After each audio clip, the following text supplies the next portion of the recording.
Iran যুদ্ধ শুরুর পর থেকেই একের পর এক সফলতার পাশাপাশি এই যুদ্ধে জয়ের দ্বারপ্রান্তে চলে যাওয়ার দাবি করে আসছিল ইসরায়েল। কিন্তু এখন তাদের নিজেদের দেশের গণমাধ্যমেই অন্য সুর শোনা যাচ্ছে। ইসরায়েলিরা নিজেদের যে অপরাজেয় মনে করত, সেই দম্ভে এখন ফাটল ধরেছে। প্রথমবারের মতো তাদের মধ্যে হারের ভয় দেখা যাচ্ছে। এক প্রতিবেদনে এসব দাবি করেছে আল জাজিরা। গত 25 মার্চ ইসরায়েলের ইজেদিয়ত অহরোনথ পত্রিকা এক প্রতিবেদনে জানায়, প্রধানমন্ত্রী নেতানিয়াহু এবং মোসাদ প্রধান ডেভিড বার্নিয়ার মধ্যে চরম দ্বন্দ্ব চলছে। ইরান সরকারের পতন ঘটানোর যে গোপন পরিকল্পনা তারা করেছিল, তার ব্যর্থতা ঘিরেই এই দ্বন্দ্ব। এর ঠিক 3 দিন আগে দ্য নিউ ইয়র্ক টাইমস আরও একটি গোপন তথ্য ফাঁস করেছে।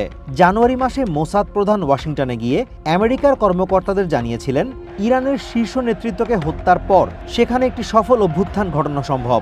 স্পষ্টতই প্রধানমন্ত্রীর সরাসরি সবুজ সংকেত ছাড়া বার্নিয়া এমন স্পর্শকাতর প্রস্তাব নিয়ে ওয়াশিংটনে যেতেন না। কিন্তু সেই পরিকল্পনা কেবল স্বপ্নই রয়ে গেছে। আল জাজিরা বলছে, শুধু রাজনীতি নয়, ইসরায়েলি সেনাবাহিনীও এখন সংকটে। সেনাপ্রধান নিজেই সতর্ক করেছেন যে পর্যাপ্ত সেনা না থাকায় তাদের সামরিক বাহিনী যে কোনো সময় ভেঙে পড়তে পারে। যুদ্ধের শুরুতে ইসরায়েলিরা খুব আনন্দে ছিল। তারা ভেবেছিল আমেরিকার সাথে মিলে ইরানকে গুঁড়িয়ে দেবে। তারা ইরানের তেলের ডিপো, গ্যাস ক্ষেত্র আর অনেক গুরুত্বপূর্ণ জায়গায় হামলাও করেছে। কিন্তু ইরান দমে যায়নি। ইরান প্রতিদিন ইসরায়েলে পাল্টা মিসাইল ছুড়েছে। ইসরায়েলিরা এখন সারা দিন সাইরেনের শব্দে প্রাণভয় আশ্রয়কেন্দ্রে ছুটোছুটি করছে। তাদের স্বাভাবিক জীবনযাপন প্রায় অসম্ভব হয়ে পড়েছে।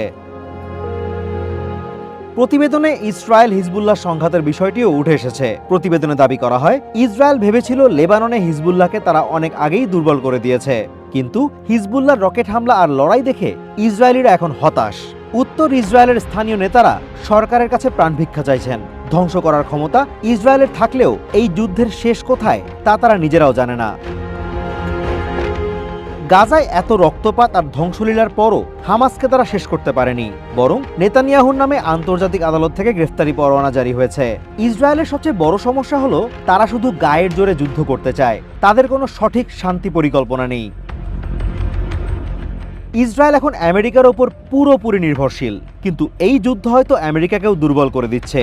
ইসরায়েল আজ যে অহংকার করছে, তা হয়তো তাদের এক চরম পতনের দিকে নিয়ে যাচ্ছে। Azimur Rashid Kanak, one international desk.